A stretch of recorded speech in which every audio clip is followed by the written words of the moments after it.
The Force is with you, young Skywalker. But you are not a Jedi yet. Hey, what is up, YouTube fam? It's Dupree, aka Darth Vader, here with another reaction. This one's for Honest Trailers, Star Wars The Force Unleashed. Oh yeah, P.S. I know I'm wearing a Ghostbusters shirt. I was doing some Ghostbusters stuff earlier, so don't worry about that. I don't know if you guys have played this game because it's a little old now. It came out in 2008. I don't know if they're doing this for the first game, the second game, or both games, but we're gonna take a trip down memory lane with this, and let's see what they have to say about The Force Unleashed. So let's get with it. One of these days I'm gonna have to do like a playthrough live stream with you guys, redo that whole game. But until then, we just have to.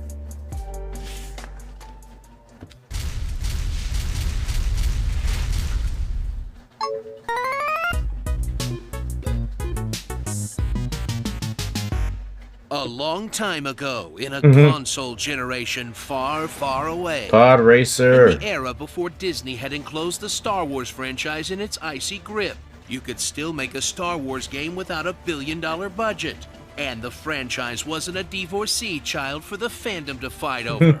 One game would rise up to meet the challenge of the times and rip off God of War, but with lightsabers.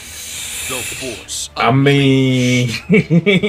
Strap on the spacesuit of Starkiller, the edgy Sith apprentice of Darth Vader who holds his lightsaber behind him like he thinks he's Naruto, whose obvious character arc is to turn on his master, despite killing half of the galaxy for him first, and who only realizes that this Darth Vader guy might be kind of a prick after the second time he betrays and tries to murder him.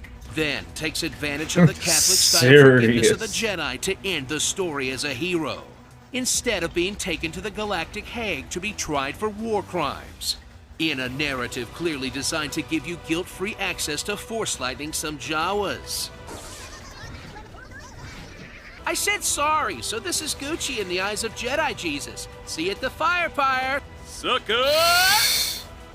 Warp through the galaxy of Force Unleashed, as your wizard daddy Stockholm syndromes you into wiping out the remaining Jedi by tearing your way through the game's many Star Wars themed hallways, blasting open doorways and flinging objects left and right, and occasionally solving a puzzle where the answer is the same two powers you use the whole game, until you run into the next big set piece or boss fight, or uncover a shiny cube of Force points to level up your skills, in a stupid video gamey way to quantify the Force that isn't any dumber than midi-chlorians.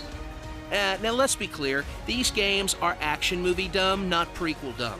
At no point do you receive intel from the owner of a 1950s style diner. Choke your way through the endless combat of the Force Unleashed, where hordes of helpless goons constantly run at you, while you casually hurl them one by one off ledges. Or just force push them into each other. To basically just bully them around the level. Holding hands off. Style combat sandbox that barely forces you to swing your lightsaber for the first half of the game. Until the enemies finally become immune to your airbending nonsense and start to meaningfully fight back. As the game becomes more challenging and significantly less fun. Honestly, sometimes difficulty is overrated. Just give me a whole game of the opening where you're Darth Vader. Yeah, that's all you want. Jeez. Take down the game's many bosses in epic battles, where you'll hurl crates at your foes until their life bar depletes, and then mash out a QuickTime event to actually kill them. Some of which are hilariously unfailable.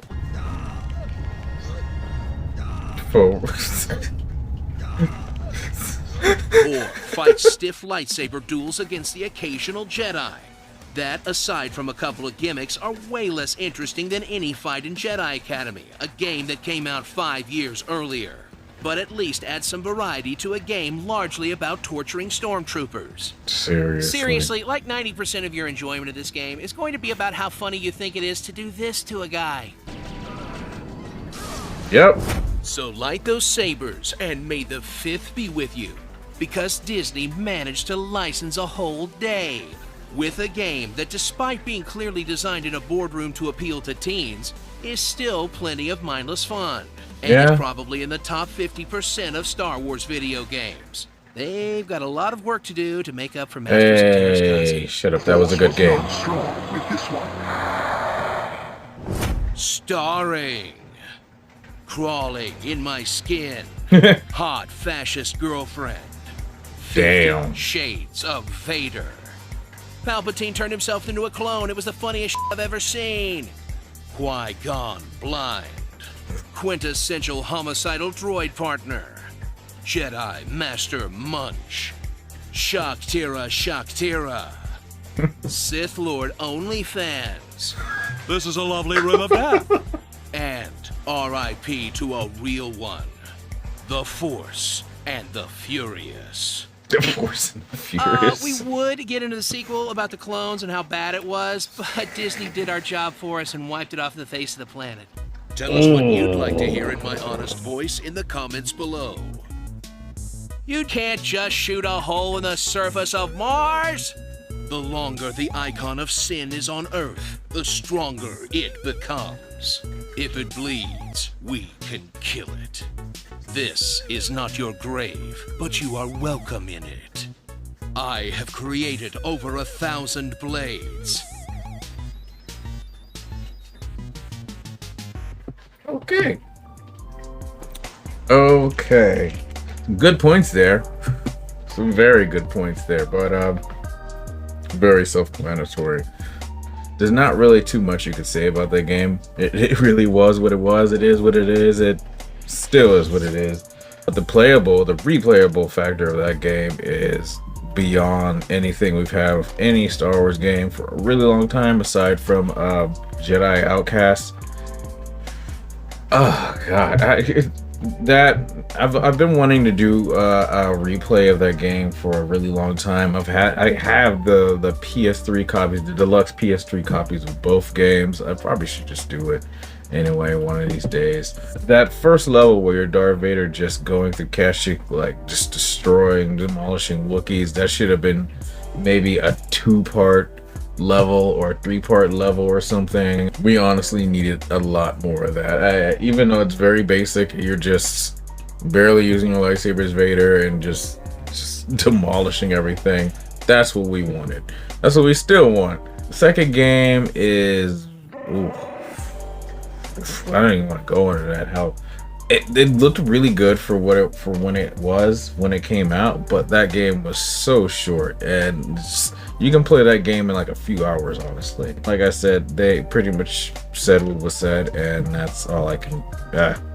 Anyway, guys, Honest Trailers does it again with these. I have a few more to go, and then we're gonna move on to like the next kind of thing of video reactions we're gonna go to, which I'm really excited for. You guys will see pretty soon, so be on the lookout for that. Anyway, guys, let me know your thoughts and comments down below. Have you played this game? Have you played The Force Unleashed? Have you played Force Unleashed 2? What did you think of it? Have you played them on different consoles? Because I know it's slight differences for like playing on the Wii and PS3 and whatever else it came out for. I think Xbox also. Let me know in thoughts and comments down below.